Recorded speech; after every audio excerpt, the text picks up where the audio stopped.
Chegamos finalmente ao último capítulo dessa nossa aula aqui do curso Introdução ao Liberalismo, sobre o livro do Ludwig von Mises, chamado As Seis Lições.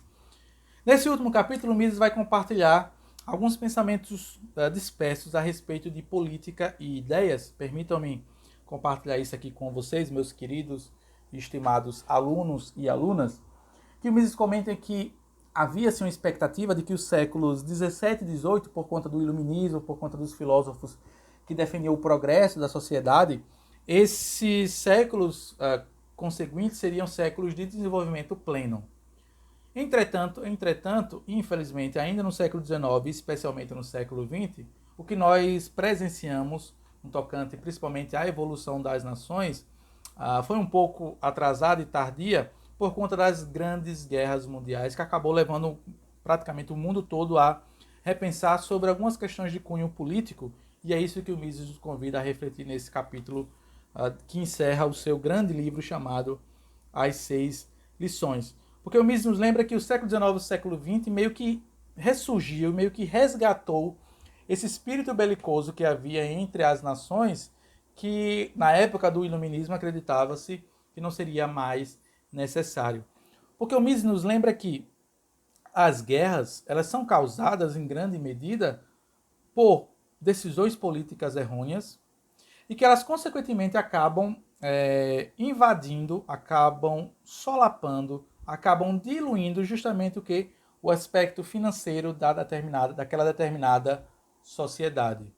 Porque o Mises nos lembra que a sociedade ela tem esses dois aspectos, eles são intrínsecos ao próprio desenvolvimento da sociedade, eles são conectados de maneira uterina, seja os aspectos políticos, sejam os aspectos econômicos. Se você toma uma decisão política errônea, afeta a política econômica e vice-versa. Se a decisão política econômica ela é errônea e ela traz uma consequência prejudicial à sociedade, consequentemente vai afetar o aspecto político daquela determinada sociedade. Então, tem que buscar, segundo Mises, uma espécie de pacificação entre as decisões políticas e as decisões econômicas para que elas juntas caminhem rumo a desenvolver aquela sociedade, aquela nação, aquela determinada região e, consequentemente, claro, trazer boas-aventuranças às pessoas que compõem aquela nação, Estado. E o Mises comenta que isso acontece em certa medida, isso passou a acontecer de maneira mais pujante, quando os próprios partidos políticos passaram-se a não mais respeitar os seus próprios ideais. O Mises faz uma crítica ferrenha, por exemplo, aqui, e ele está falando da situação americana, que é a situação a qual ele estava presenciando, já que ele foi para os Estados Unidos da América na década de 40. Ele comenta sobre os partidos, especialmente os dois partidos principais dos Estados Unidos, o Partido Republicano e o Partido Democrata, quando esses dois partidos passaram a abrir mão dos seus ideais, que estavam ancorados lá na sua fundação, seja dos ideais republicanos, seja dos ideais democratas, e passaram-se a guiar as suas políticas baseadas em grupos de pressão. Ou seja, os políticos democratas e os políticos republicanos não mais respeitavam a gênese da sua ideia, a gênese da sua criação, mas sim, eles prestavam favores a determinados grupos de pressão, que procuravam alguns políticos para ter os seus anseios, desejos atendidos dentro da máquina pública, dentro do governo. E o Mises faz uma brincadeira aqui, nesse mesmo capítulo, que ele comenta que era muito mais possível uma aliança entre um político do Partido Democrata e do Partido Republicano do que entre os próprios políticos do mesmo partido. Porque justamente, você tinha... Vou dar aqui um exemplo bem ilusório, tá, pessoal? Me acompanhem, por favor. Imaginemos que temos dentro do Partido Democrata e do Partido Republicano representantes do setor automobilístico. Ponto. O Mises comenta que a política de pressão, ou esses grupos de pressão dentro dos partidos políticos, são tão prejudiciais à política daquele país que nós estamos falando de partidos democratas e republicanos que, em tese, na gênese de suas ideias, são ideias distoantes, em certa medida, ou melhor dizendo, em grande medida, mas que tem um grupo de pressão dos empresários automobilísticos, tanto no Partido Democrata quanto no Partido Republicano. Então, imaginemos um candidato que representa esses dois, esse setor industrial, dos setores automobilísticos. E o Mises comenta aqui, a parceria entre esses dois indivíduos, mesmo que de partidos diferentes, justamente acaba por desmoralizar o próprio sentido da política, porque eles se rendem a esses grupos de pressão.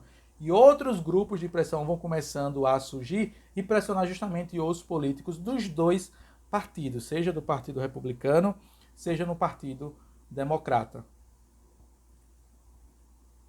O Mises comenta que é muito comum, é muito interessante, ele traz isso aqui à tona, porque faz todo sentido quando você observa o mundo atual e o Brasil, já que a situação na qual nós estamos inseridos, que nos parlamentos, hoje em dia em nosso país, o que você mais vê são justamente grupos de pressão, cada determinado parlamentar que otorga para si ser o defensor daquele determinado grupo em específico. Ele usa-se do poder público que ele conquistou, dos votos eleitos democraticamente, para fazer pressão a favor do seu grupo, em detrimento de quê? De outro grupo. Afinal de contas, se você traz o benefício para si mesmo, você não deve esquecer que uma outra pessoa, um outro grupo vai ter que pagar por aquele benefício que foi concedido a você. E por conta disso, ele faz isso, claro, para conquistar a benesse daquele determinado grupo. E isso faz com que haja, segundo Mises, uma decadência dos parlamentares, dos parlamentos e, consequentemente, claro, da própria população, que passa a votar muito mais baseado em interesses pessoais do que no interesse da nação. E aqui abro uma aspas. Aqui em Aracaju, eu criei um projeto de cunho investigativo chamado Fiscaliza Ju, onde eu acompanho o trabalho dos vereadores aqui da nossa cidade, e eu percebi, assim, situações horrendas na Câmara Municipal aqui da minha cidade, observando o trabalho dos vereadores, onde você tem vereador basicamente de todas as categorias. Tem vereador que defende os motoboys, você tem vereador que defende os enfermeiros, você tem vereador que defende os policiais, você tem vereador que defende os pastores da Igreja Católica, ou os padres, você tem vereador que defende os maçons, você tem vereador que defende os pastores, você tem vereador que defende o vendedor de pastel de cana na feira do dia de sábado. Então, assim, o parlamento ele não se torna mais algo de toda a nação, mas sim de grupos de pressão que fazem pressão em cima dos seus parlamentares para que os seus sonhos, desejos e anseios sejam alcançados, sejam concedidos a eles. Mas lembremos o que Mises nos ensinou nos capítulos anteriores. A economia é uma roda. Se você mexe em uma parte da roda, você vai trazer consequências para todo o sistema financeiro. Ou seja, se entra um projeto de lei que vai beneficiar determinada classe profissional, outra classe vai ter que arcar com os custos daquela medida que foi aprovada no parlamento. Afinal de contas, é um desejo natural dos seres humanos que cada um quer o melhor para si. Mas isso deveria acontecer sem onerar o próximo. Sem que isso, consequentemente, retirasse de alguma outra classe profissional. Porque o Mises nos lembra que a civilização ela não é independente. Nós que fazemos parte da civilização, nós somos interdependentes. Nós precisamos das pessoas umas das outras. E se eu defendo o interesse pessoal meu em detrimento do meu vizinho, em detrimento do meu colega, eu estou justamente rompendo essa relação harmoniosa e pacífica que deveria existir entre a sociedade. Que lembra mais uma vez, a vida em sociedade ela não é independente, ela é interdependente. Nós precisamos um dos outros. O Mises comenta, e eu vou caminhando para o final aqui desse nosso capítulo e consequentemente da nossa aula, que os governos socialistas, os governos de esquerda, sempre tentam trabalhar no sentido contrário, para causar intervenção, e quando você causa intervenção do governo, você acaba justamente rompendo esse elo que deveria haver entre a sociedade, entre as pessoas que compõem aquela determinada nação. Os governos socialistas acabam justamente, ao invés de unificar, a separar as pessoas em classes. Lembram que eu li lá no capítulo anterior sobre o livro do Karl Marx, quando ele fala que a sociedade é essa briga constante entre as classes. E as políticas inflacionistas, claro, acabam por prejudicar as relações financeiras entre as pessoas quando o governo começa a imprimir dinheiro e diminuir o valor monetário. Isso faz com que as pessoas entrem em conflito umas com as outras e elas se valham do montante financeiro que elas possuem justamente para o seu próprio benefício, mas, consequentemente, onerar e prejudicar o vizinho. Agora o Mises nos lembra que essas ideias intervencionistas, socialistas e inflacionistas, elas são mais ideias e que devem ser combatidas justamente pelos intelectuais. O Mises, claro, não chega a usar essa palavra do marxismo cultural, mas eu convido vocês a refletirem acerca disso. Quem sabe numa oportunidade vindoura eu possa falar um pouco sobre isso. Que já pararam para analisar que essas ideias intervencionistas, socialistas e inflacionistas são defendidas, em certa medida, justamente dentro das instituições do governo ou das instituições sociais, como igrejas, faculdades e a mídia. Já pararam para analisar que existem sacerdotes, infelizmente, tanto na Igreja Católica quanto em outras igrejas, que defendem ideias intervencionistas, socialistas e inflacionistas dentro da academia? Isso aí, qualquer pessoa que passou por uma faculdade brasileira, especialmente no curso de humanas, vai comprovar o que eu estou falando, que é muito comum que os próprios professores da universidade defendam também políticas intervencionistas, socialistas e inflacionistas. A própria mídia, os intelectuais, em certa medida, eles defendem veementemente essa intervenção do governo das nossas vidas, práticas políticas socialistas, e parecem ignorar as consequências dessas práticas socialistas no mundo como um todo, e justamente essas políticas inflacionistas que não são benéficas, segundo Ludwig von Mises apresentou aqui e eu pude compartilhar com vocês aqui.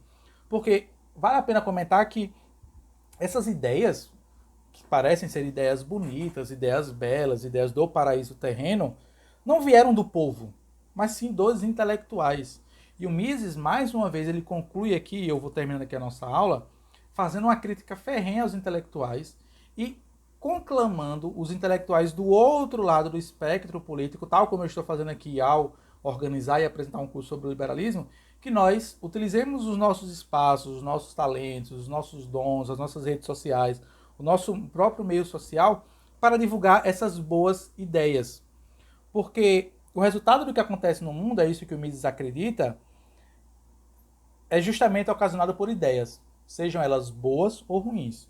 Quando as ideias são boas, a sociedade caminha rumo à bem-aventurança. Quando as ideias defendidas e propagadas na sociedade são ideias ruins, a sociedade caminha rumo ao regresso, rumo à desgraça. Porque nos lembra bem o Mises que, abre aspas, essa frase para mim é a frase icônica do Mises. Quando alguém me pergunta, Léo, por que eu devo ler o Mises? Eu cito o próprio Mises para convencer vocês a lerem Mises. E mais uma vez fica o convite para vocês lerem um livro que está disponibilizado aqui na plataforma em PDF. Abre aspas, vejam a frase de Mises sobre a importância das ideias no embate cultural. Ideias. E somente ideias podem iluminar a escuridão. Eu espero que eu tenha conseguido, e vou caminhando para a nossa despedida dessa nossa aula de hoje, que eu tenha conseguido iluminar um pouco das veredas de suas mentes, meus queridos e queridas alunos e alunas, com esse meu breve resumo do livro do Mises. Essa aula ficou um pouco mais longa do que as aulas usuais, mas eu acho que eu comentei isso no início da aula, se não comentei, eu comento agora. Esse livro do Ludwig von Mises foi o livro que me despertou a passar a querer conhecer um pouco mais, conhecer mais ainda sobre o liberalismo, e eu penso que eu não conseguiria compartilhar com vocês esses conhecimentos aqui escritos pelo Mises se não fosse dessa forma. Mas eu queria encerrar, tal como eu citei o Mises no início, termino com ele também. Vejam a forma como o Mises se despediu dos seus alunos nessas conferências que ele proferiu lá na Universidade de Buenos Aires em 1958. Abre aspas. Estou muito agradecido a este centro pela oportunidade de me dirigir a tão distinta plateia e espero que dentro de alguns anos o número dos defensores das ideias em prol da liberdade tenha crescido consideravelmente, neste e em outros países. Quanto a mim, tenho plena confiança no futuro da liberdade, tanto política quanto econômica. E assim, eu vou me despedindo de vocês, citando o próprio Mises, mas convidando vocês a, primeiro, dúvidas, críticas, sugestões, fazer aqui no grupo, aqui na própria plataforma Hotmart ou no nosso grupo do WhatsApp. Na semana seguinte, nós iremos ver o livro do Hofbauer, Murray R. Hofbauer, chamado Anatomia do Estado. Lembremos que o Hofbauer foi aluno direto do Ludwig von Mises, e de certa forma eles viveram em conjunto ali na época nos Estados Unidos, no círculo intelectual dos liberais. Entretanto, já fica aqui um aviso para a próxima semana, esse já é um livro que vai trazer uma perspectiva diferente sobre o liberalismo. Afinal de contas, o Hofbauer meio que se desencantou um pouco com a política de livre mercado, laissez-faire, defendida pelo professor Mises, e ele deu outras contribuições para o movimento liberal, criando uma espécie de novo movimento dentro do próprio liberalismo, chamado libertarianismo ou até mesmo anarcocapitalismo, Eu irei falar um pouco sobre isso na semana seguinte. Bom, por hoje é só. Agradeço mais uma vez a atenção de todos vocês que me acompanham aqui pelo curso de Introdução ao Liberalismo. Nos vemos na próxima semana, se Deus assim nos permitir. Até a próxima. Tchau, tchau.